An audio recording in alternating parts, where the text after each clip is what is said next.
Namaste, everyone. I welcome you all with great love and respect. During this course, we're going to be presenting a number of models that can be helpful in coming to understand yourself. So these are not set in stone. These are just ideas, models that you can use to bring you closer to the experience of the self. So today's model, we're going to talk about 4 bodies, according to the yoga tradition, and how they correspond to the 4 states of mind. So first we'll talk about the bodies. We all are familiar with the physical body. It's made up of muscles and bones and blood. More subtle than the physical body is what we call the subtle body. Some may call it the energetic mechanism or the aura.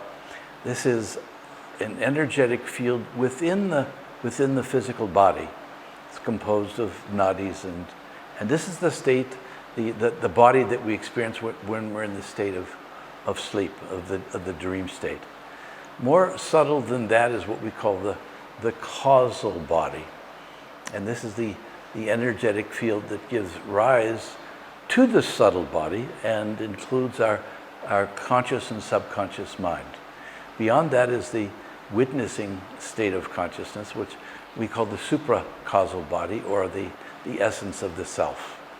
So these 4 bodies are energy fields enfolded within each other. Kind of like, these Russian dolls, where the doll is enfolded within each other of the doll.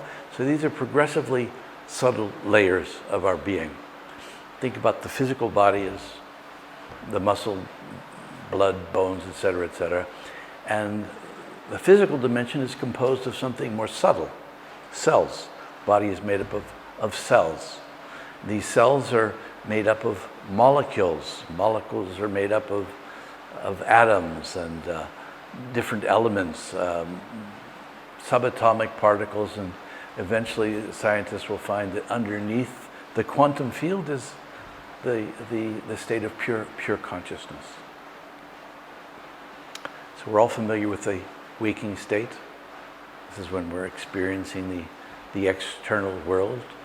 More subtle than the waking state is the dream state. In this case, we're disconnected from the physical body. It's the subjective experience of our inner world creating a reality for us. When we have a dream, we play all the characters in the dream. Beyond the state of dreaming is deep sleep. And this is the reason that we go into deep sleep at night, is so that we can become closer to the self. In the deep sleep state, there are no thoughts. We're not thinking, so the mind is quiet, but there's just a subtle veil of illusion that separates us from the experience of the inner self. Meditation is the means of knowing the deepest part of our being. We call this the turiya state. We can also call it samadhi, where we go beyond the physical body, beyond the subtle body, beyond the causal body, to the 4th state. That's literally what turiya means, the 4th state, the state beyond the others. And in this state of absorption, we become one with the self. We experience directly our own consciousness, Sat Chit Ananda, the place of pure being, pure awareness, supreme bliss. And as we progress in our sadhana, we do our daily practices, we go through various stages of development. And one is considered to be self-realized when we reach the state of samadhi in meditation, and we're able to hold that awareness in the other 3 states. So this turiya state begins to permeate the other 3 states. So while we're in the waking state, we're connected to our inner self. So we can experience the inner world and the outer world as a seamless reality. And this thread of awareness continues even when we're sleeping, in the deep sleep state. Even when we're in deep sleep state, this awareness of the self remains. I'll share with you an experience that I had some years ago.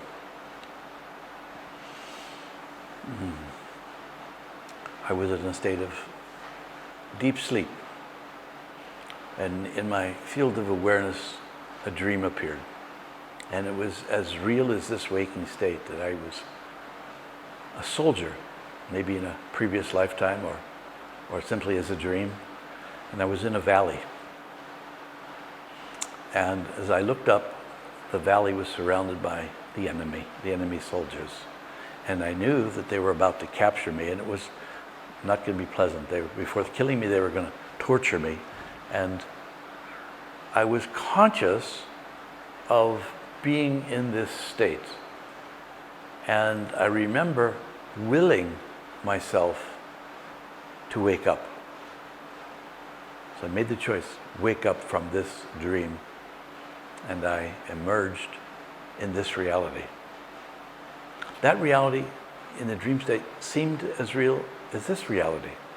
And it reminded me of a quote that I once heard from Chuang Tzu, a great Chinese philosopher. Chuang Tzu had a dream where he dreamt that he was a butterfly. He was flying around and enjoying flight. And then it was time for the butterfly to go to sleep. And when he went to sleep as a butterfly, he had a dream that he was a man. And so he's still in that dream. And he asked the question, am I a man having a dream of a butterfly, that had a dream of a butterfly? Or am I a butterfly having a dream that I'm a man? So this state of turiya becomes permanently established within us. We have an awareness of ourselves that doesn't go away. In the waking state, we're aware of our own being. In the dream state, even in the deep sleep state. Sometimes I'll go to a yoga class and I'll tell the teacher beforehand that as we do shavasana, the corpse pose at the end, I often go into a state of deep sleep, and sometimes I even snore, but I'm fully conscious of being in that state. So we do the shavasana. I watch my physical body go to sleep. Then I watch my mind go to sleep as I enter into the deep sleep state, but I'm fully aware that I'm in a state of deep sleep, of no thought.